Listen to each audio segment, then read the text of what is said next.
Students, in today's video, I'm going to explain to you Albert staining. Albert staining is generally used for lab diagnosis or microscopic investigation of diphtheria. Diphtheria I have taught you in the class. मैंने आपको पढ़ाया है diphtheria के बारे में. ये एक बच्चों में ज़्यादा कॉमन डिजीज़ होती है और इसमें गले में इन्फेक्शन होता है, बहुत ज़्यादा स्वेलिंग होती है, स्वोल करने में भी तकलीफ़ होती है बच्चे को. वो डिजीज़ मैनिफेस्टेशन मैं आपको क्लास में पढ़ा चुकी हूँ. यहाँ पर मैं सिर्फ आपको पढ़ाऊँगी what is the procedure of staining. Okay, आप कैसे स्टेनिंग करेंगे. ये जो एल्बर्ट स्टेनिंग है, वाइवा में आपको कभी कभी पूछते हैं किसकी डायग्नोसिस के लिए यूज़ होता है. ये आपको यूज़ होता है for identification of Corynebacterium diphtheria.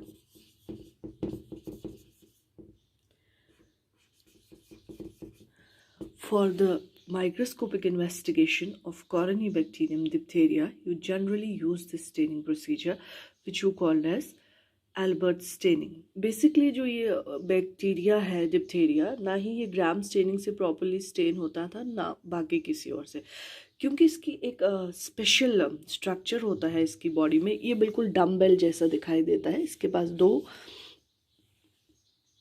ना बल्जेस होते हैं साइड्स के ऊपर, तो जो नॉर्मली आपकी स्टेन से स्टेन नहीं होते हैं. These bulges are called as metachromatic granules. Okay students, these two bulges are called as metachromatic granules. ये जो दो bulges होते हैं coronary bacterium diphtheria के स्ट्रक्चर के अंदर, ये आपको ग्राम स्टेन से स्टेन नहीं होते क्योंकि साइटोप्लाज्म वगैरह में होता है जो कि स्टेन नहीं होता है ग्राम स्टेनिंग से. तो इनके लिए एक नई स्टेनिंग टेक्निक यूज होती है, that is called as Albert staining. Whenever it will be asked to you कि एल्बर्ट स्टेनिंग किस को स्टेन करने के लिए यूज होती है, आप कहेंगे इट इज Corynebacterium diphtheria. और आप कुछ लैक्टोबैसिलस भी कर सकते हो. You can also diagnose lactobacillus using this method of procedure. मगर यहाँ mainly and more commonly you will use it for the diagnosis of Corynebacterium diphtheria. Structure मैं आपको इसका बता चुकी हूँ. इसका स्ट्रक्चर बिल्कुल डम्बेल शेप्ड होता है स्टूडेंट्स, और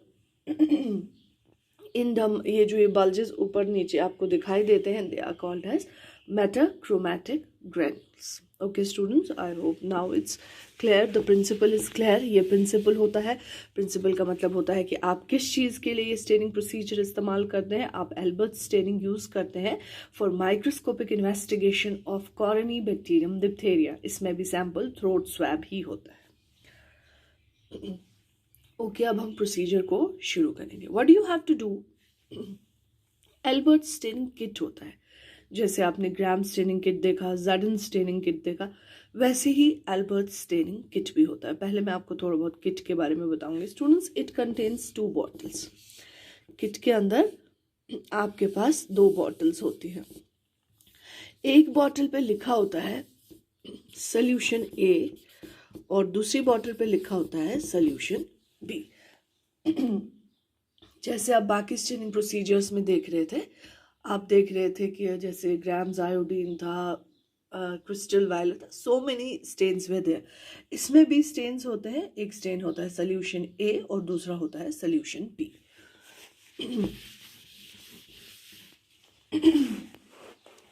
सोल्यूशन ए का जो कंपोजिशन होता है, ये बना होता है, आप लिखेंगे जब आप प्रैक्टिकल फाइल पे से लिखेंगे, या प्रैक्टिकल फाइल पे ना लिखें आप लोग, आप इसको सीधे अपनी थ्योरी फाइल पे लिखें. तो उस वक्त लिखेंगे, जब लिखेंगे इंग्रेडिएंट्स या केमिकल्स यूज, तो पहले लिखेंगे solution A. Solution A is made up of toluidine blue. मैं कंपोजिशन बता रही हूँ कि सोल्यूशन एक किस चीज का बना हुआ है. और इसमें होता है मैल्चिड ग्रीन, और इसमें होता है ग्लेशियल एसिटिक एसिड,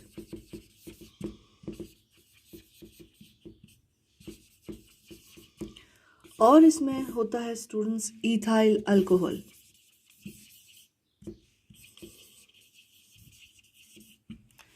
जो कंपोजिशन में पहले भी आप जैसे मैंने बताया कि इसका बाज़ाब्ता एक किट होता है, जैसे आपने ग्राम स्टेनिंग किट देखा, जार्डन स्टेनिंग किट देखा, वैसे ही एल्बर्ट स्टेनिंग किट भी होता है।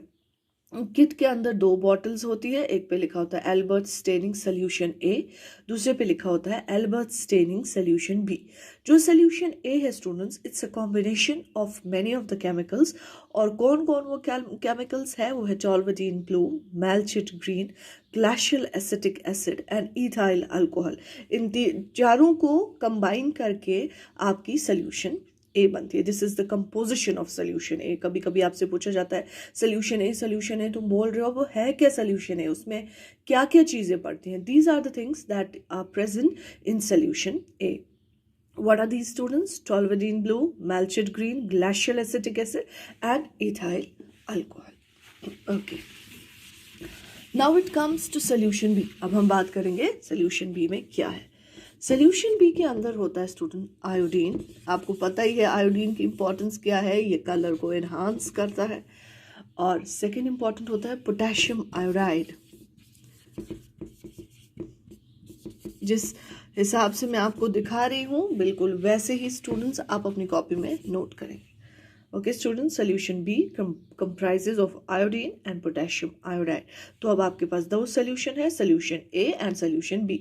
सोल्यूशन ए में है toluidine blue, malachite green, glacial acetic acid and ethyl alcohol. जो सोल्यूशन ए होती है that is a basic dye. Basic dye means which dyes all the cells equally.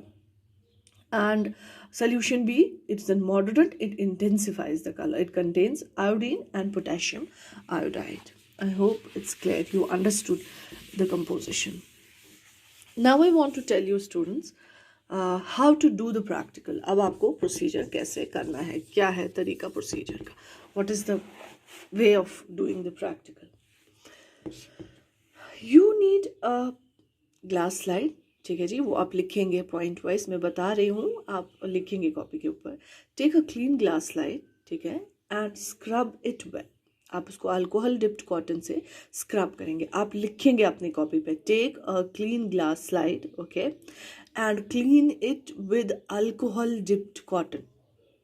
ये आपका फर्स्ट पॉइंट होगा। मैं I repeat it again, take a clean glass slide and clean it with alcohol dipped cotton. ठीक है, उसके बाद आप क्या करेंगे, on the centre of the slide place a drop of sample. ठीक है जी students, on the centre of the slide place 1 drop of sample. On the centre of the slide place 1 drop of sample. उसके बाद आपको पता है अगर watery है, if the sample is watery you need to heat fix, if it is sticky you need to smudge. Then cover it with Albert's stain solution A। क्या करेंगे students, आप अपने सैंपल को cover it with Albert stain solution A for about 5 minutes. Okay students, आपने पहले एक glass slide लिया, एक क्लीन ग्लास स्लाइड लिया, उसके बाद ग्लास स्लाइड को अल्कोहल डिप्ड कॉटन से क्लीन किया, फिर on the centre of the slide you place 1 drop of sample. Sample डालने के बाद आपने देखा स्टिकी है या वाटरी है। वाटरी अगर है तो आप हीट फिक्स करेंगे, अगर स्टिकी है तो आप स्मज करेंगे। उसके बाद you will cover it with Albert stain solution A. जो सोल्यूशन ए था उससे आप इसको कवर करेंगे फॉर 5 मिनट्स। टाइम का बहुत ध्यान रखेंगे, जैसे मैं आपको क्लास में भी बोलती हूँ, ज़्यादा टाइम देंगे तो ओवर स्टेन होगा, कम टाइम देंगे तो अंडर स्टेन होगा। सो time is extremely very important, keep an I on your time. Okay students, उसके बाद क्या करेंगे, वॉश एंड एयर ड्राई। ये मैं आपको बता चुकी हूँ कैसे करते हैं, वॉश एंड एयर ड्राई। ठीक है स्टूडेंट्स, आप इसे वॉश करेंगे और एयर ड्राई करेंगे। जब आपको लगेगा ये कंप्लीटली सूख गया है, now there is no stain left, it's only the it's only the sample along with the stain. अब इसके ऊपर आप डालेंगे cover the smear with Albert's solution B. ठीक है, अब आप इसके ऊपर डालेंगे सोल्यूशन बी। अब आप वेट करेंगे सिर्फ 2 मिनट। Okay students, you will wait for, पहले सोल्यूशन ए में हम लोग वेट कर रहे थे 5 मिनट, अब सोल्यूशन बी में वेट करेंगे सिर्फ 2 मिनट के लिए। 2 मिनट जब हो जाएंगे आप इसको वॉश करेंगे और वॉश करने के बाद एयर ड्राई करेंगे। ठीक है, तो आपका प्रोसीजर ख़त्म। आपके प्रोसीजर में सिर्फ यही करना है, आपको 2 सॉल्यूशंस डालने हैं, पहले सॉल्यूशन ए फिर सॉल्यूशन बी। इसके बाद ऑब्जर्व करना है अंडर माइक्रोस्कोप। माइक्रोस्कोप में ऑब्जर्व करने के बाद स्टूडेंट्स, अगर आपका टेस्ट पॉजिटिव है, if the test is positive, if the patient is having diphtheria, तो आपको क्या दिखना चाहिए? आपको दिखने चाहिए जो आपकी मेटाक्रोमैटिक ग्रैन्यूल्स होते हैं स्टूडेंट, ये आपको ब्लूइश ब्लैक दिखने चाहिए, और बाकी जो आपका बैकग्राउंड है वो हल्का हल्का सा ग्रीन। दैट मीन्स जो ये आपको दिख रहे हैं ग्रैन्यूल्स, ये आपको होने चाहिए ब्लूइश ब्लैक। ठीक है, यू सी चू ये गेस आसुन ब्लूइश ब्लैक, और जो ये सारा बैकग्राउंड है इसके पीछे, इट शुड बी ग्रीन। मैं आपको एक पिक्चर दिखाती हूँ, मे बी आपको थोड़ा आइडिया हो जाए। This is the picture students which you will get in the microscope. This is the picture which you get in the microscope. ये देखिए, मेटाक्रोमैटिक ग्रैन्यूल्स, बैसिलाई और बैकग्राउंड ऐसा दिखेगा आपको माइक्रोस्कोप।